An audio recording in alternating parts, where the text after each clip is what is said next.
He is Shumi Nagaremono. Hello, I'm Shumi Nagaremono, the Hobby Drifter, and today I'm here to talk about an interesting bit of retro gaming I stumbled upon in a little hobby shop in Shingu.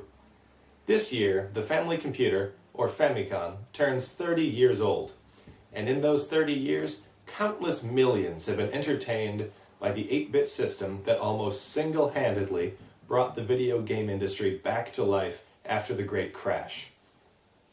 The Famicom had an incredibly long lifespan. While not in the spotlight, you could buy new Famicom consoles up until the early 2000s. Nintendo only stopped servicing old consoles about 5 years ago.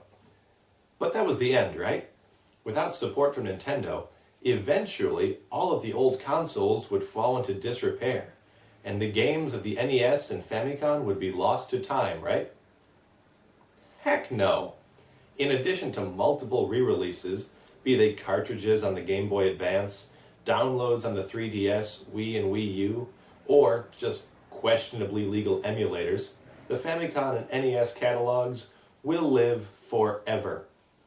The super intelligent cockroaches that put an end to the machine uprising that stamped out the last remnants of humanity after that nasty incident with the space penguins will not be without Super Mario Bros. But I've said too much. But the fact remains that Nintendo isn't putting out new Famicom consoles anymore, and my old Famicom has seen better days. So, how in the name of the AVGN am I going to play Hoshi no Kirby? This is a retro game. I want to play it on a retro console. And guess what? I can.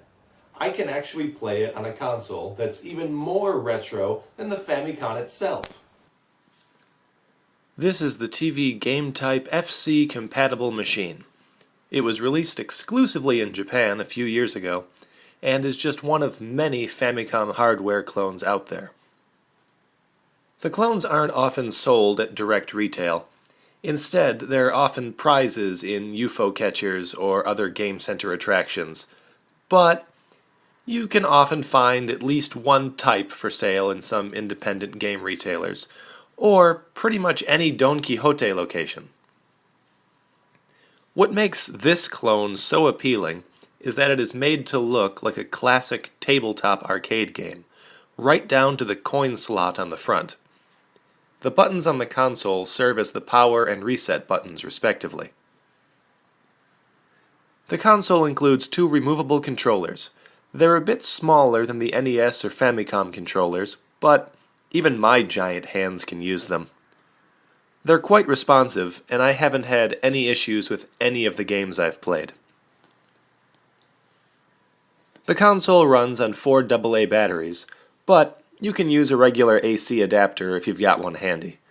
The set includes basic yellow and white RCA cables, but there is a red port on the machine just in case you'd like to play your retro games in stereo. This thing is great. An awesome retro-looking console that gives new life to your Famicom collection. It even includes a Tetris clone called the Block Game built into the system. I love that the designers decided to model the thing after an old arcade machine. I remember playing games like Centipede on these at Nick's Pizza in the Chicago suburbs. Other Famiclones tend to go the other way and take their inspiration from newer video game hardware. I'm Shumi Nagaremono, the Hobby Drifter. Happy hobby! He is Shumi Nagaremono.